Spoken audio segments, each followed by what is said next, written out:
అధికారిక YouTube channel TS YouTube వాయిస్కి స్వాగతం.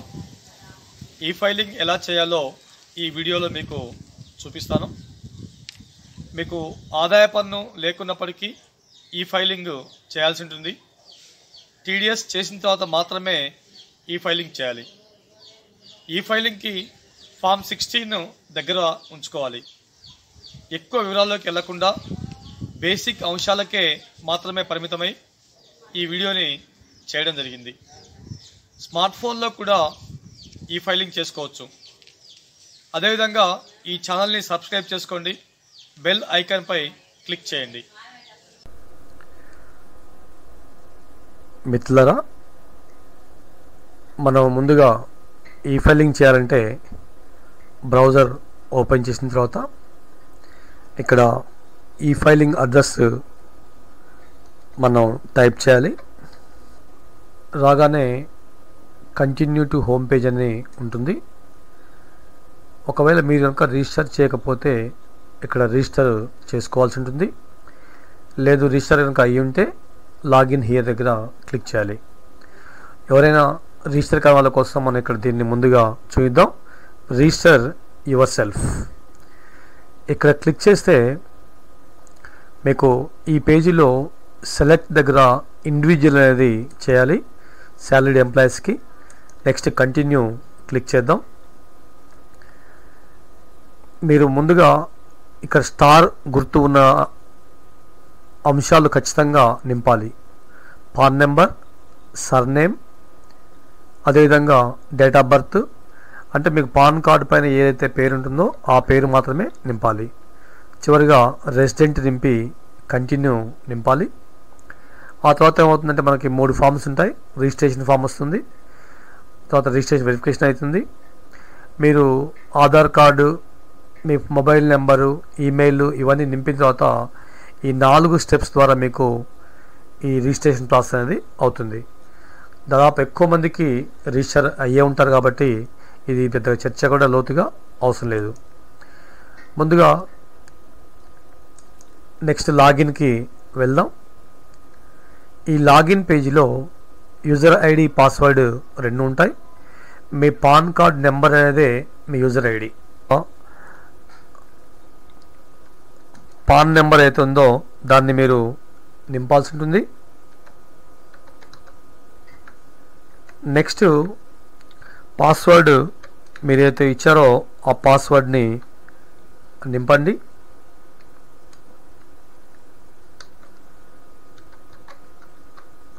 ఆ తర్వాత ఇక్కడ ఇచ్చిన క్యాప్చా మీరు నింపండి.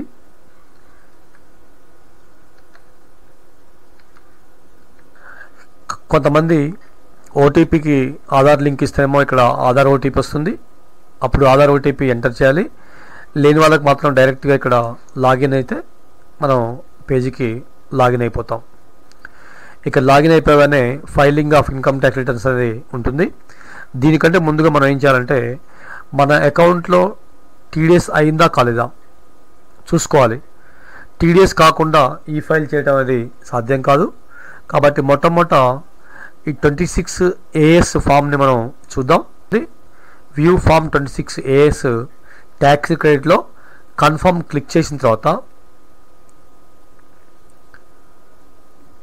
ఇక్కడ ఐ అగ్రీ అనే దానికి క్లిక్ చేసి ప్రొసీడ్ క్లిక్ చేయాలి. వ్యూ ట్యాక్స్ క్రెడిట్ 26 AS మనం క్లిక్ చేస్తే మనకు టీడీఎస్ సంబంధించినది మొత్తం కూడా ఇక్కడ ఒక పేజీ వస్తుంది. దీంట్లో అసెస్మెంట్ ఇయర్ అనేది 2020-21 మనం ఇక్కడే చూద్దాం అనుకుంటున్నాం కాబట్టి వ్యూ యాజ్ HTML అనేది క్లిక్ చేసి వ్యూ డౌన్లోడ్ క్లిక్ చేస్తే మనకు టీడీఎస్ అయింది కాంది తెలుస్తాయి.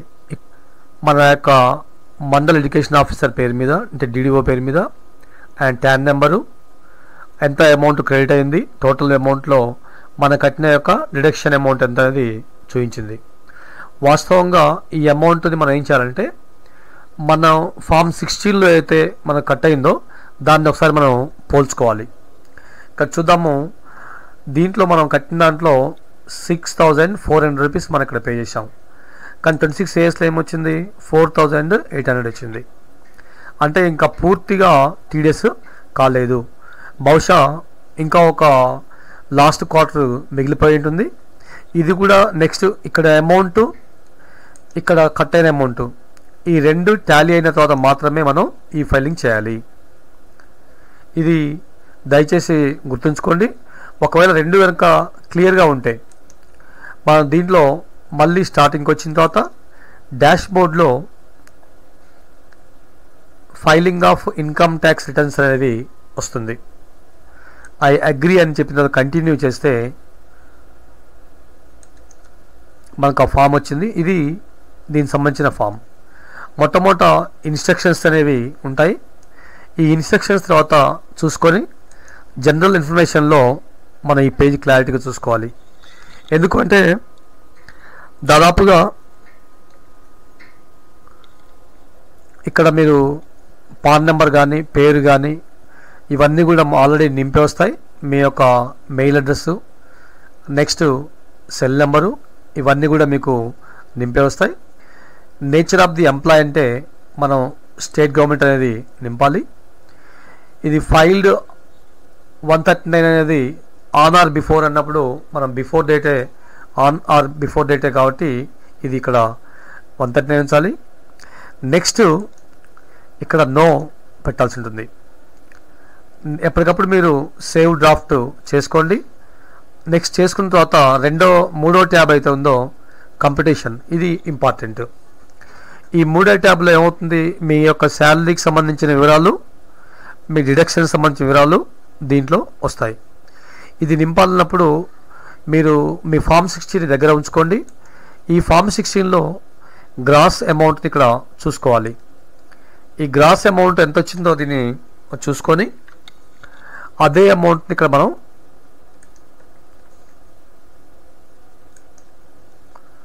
దీంట్లో మనం ఫిల్ చేయాలి. ఆ తర్వాత ఎలాంటి ఇక మిగతావి మనకేమి ఎలవెన్సెస్ వచ్చినప్పుడు మనకి ఎక్కువ మందికి హెచ్ఆర్ఏ అనేది ఉంటుంది.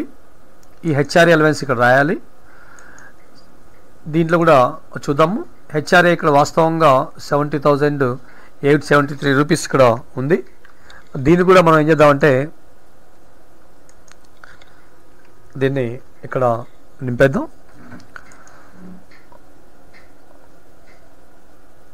70,873 రూపీస్ని ఇక్కడ మనం ఎంటర్ చేసాము. ఎంటర్ చేయగానే ఇక్కడ ఆటోమేటిక్గా దీంట్లోకి వచ్చింది. వాస్తవంగా ఇక్కడ ఉన్న పేర్లో అయితే ఇది ఓన్ హౌస్ కావటం వల్ల, ఈ ఓన్ హౌస్ కావటం వల్ల ఇక్కడ హెచ్ఆర్ఏ అనేది మనకు కనిపించదు. సో ఇక్కడ మనం కూడా ఏం చేద్దామంటే దీన్ని హెచ్ఆర్ఏ కంచి తీసేద్దాం. దీన్ని సెలెక్ట్ అనే ఉంచండి. మనం హౌస్ ప్రాపర్టీ ఓన్ అయినప్పుడు కిరాయికి ఇచ్చామా లేకపోతే సెల్ఫ్ ఆక్యుపై చేసామా, ఈ రెండు కాలమ్స్ అనేవి ఉంటాయి. సెల్ఫ్ ఆక్యుపై చేసినప్పుడేమో ఇక్కడ ఏమీ నింపాల్సిన అవసరం లేదు. ఒకవేళ లెట్ అవుట్ అంటే కిరాయి కనుక ఇచ్చినట్టయితే మనం ఎంత కిరాయి ఆ సంవత్సరంలో వచ్చిందో ఇవ్వాలి.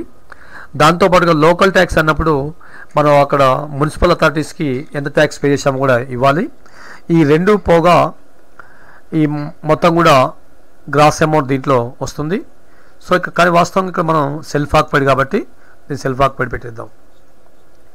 ఇక ఇన్కమ్ ఫ్రమ్ అదర్ సోర్సెస్ అన్నప్పుడు మీకు సేవింగ్ బ్యాంక్స్ కానీ లేకపోతే మిగతా ఏమైనా ఉంటే దీన్ని రాద్దాం. ఏమీ లేవు కాబట్టి దీన్ని అలాగనే వదిలేద్దాం.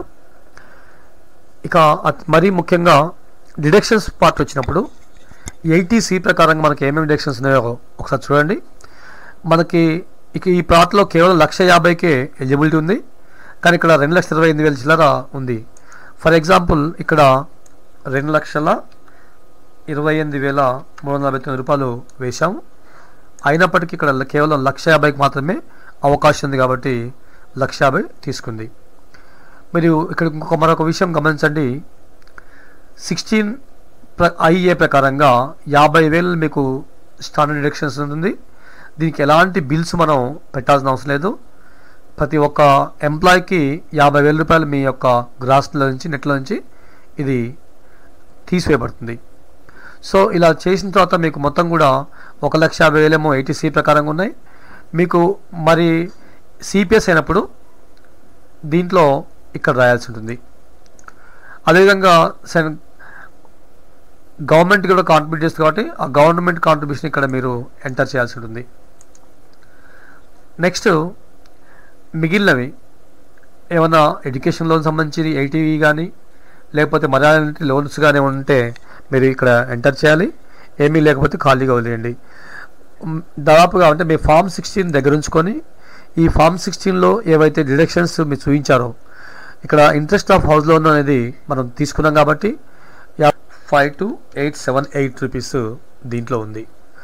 ఇది మీ ఇంట్రెస్ట్ ఇక్కడ మైనస్ చేయబడుతుంది. అంటే మీరు టీడీఎస్ చేసిన అమౌంట్ మాత్రమే ఇక్కడ వస్తుంది.